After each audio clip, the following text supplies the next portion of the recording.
Okay, Assalamualaikum warahmatullahi wabarakatuh. Yang ni aku ada satu Storeco brand Philips. Okay, dia macam ni. Tak ada.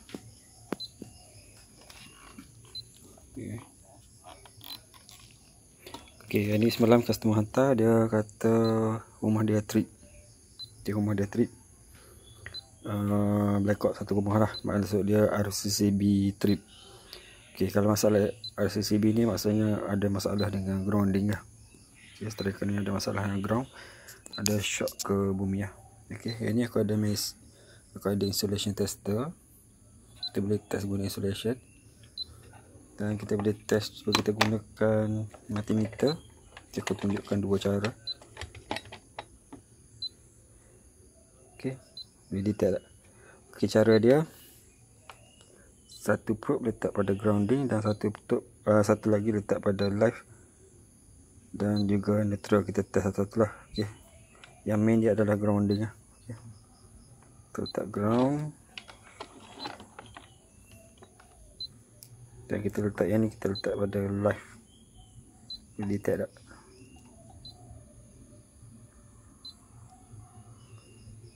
Okay, multimeter kalau bacaan dia dapat 172 kilo. Kalau naik kilo ni memang ada masalah.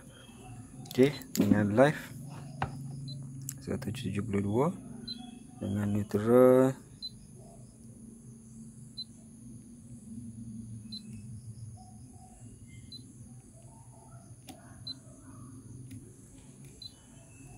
okay, tak ada.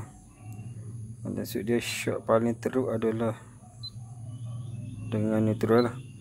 Okay, earding dengan neutral.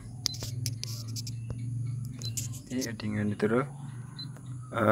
Okay, maknanya yang earding dengan live ni lah yang aku nampak kat sini teruk lah. 170 kilo lah. 1 kilo lah, dapat 8 kilo. Okay, kalau dapat 8 kilo ni dia bermasalah lah. Okay, guna multimeter boleh. Okay, ataupun kita gunakan insulation tester, letak pada wayar bumi, dan satu probe lagi. Ini aku dah on tengok bacaan dia. Letak pada live. Okay, insulation dia 0 ohm kosong. Tapi kita letak dengan neutral pun kosong. Okay, jadi ada masalah lah dengan Storeco ni, menyebabkan RCCB trip. Okay, kalau orang tanya apa masalahnya, biasa aku akan beritahu kita ni lah yang WhatsApp. Okay, tapi untuk yang ni, sebelum kita buka heater ni, okay, apa yang kita perlu cek adalah, selain daripada heater, boleh jadi juga electro valve ni. Okay, yang bukakan valve ke kita punya sol plate tu lah. Okay, kita cek dulu yang ni sama ada disebabkan oleh heater ataupun valve ni. Okay, biasanya daripada heater, tapi kalau kat sini boleh jadi juga daripada valve. Jadi sebelum kita ke heater, kita cek dulu. Yang paling mudah adalah electro valve ni lah. Okay, cara dia adalah, kalau tengok ni, tengok sini ada dua pin kat sini. Valve ni tahun baru 17 bulan 2 2024 letak sini. Lama-lama macam baru tukar. Okay, tak pastikan semua ni dah tukar belum. Okay, cuba kita bukakan dua terminal dekat sini. Okay, aku bukakan dua terminal dekat sini. Okay, cuba kita cek guna insulation je terus. Okay, letakkan wayar bumi dan satu pada live. Tengok, oh ni sentuh dengan wayar bumi Ini sentuh pada body, kita asingkan dulu. Okay, kita cek dengan live.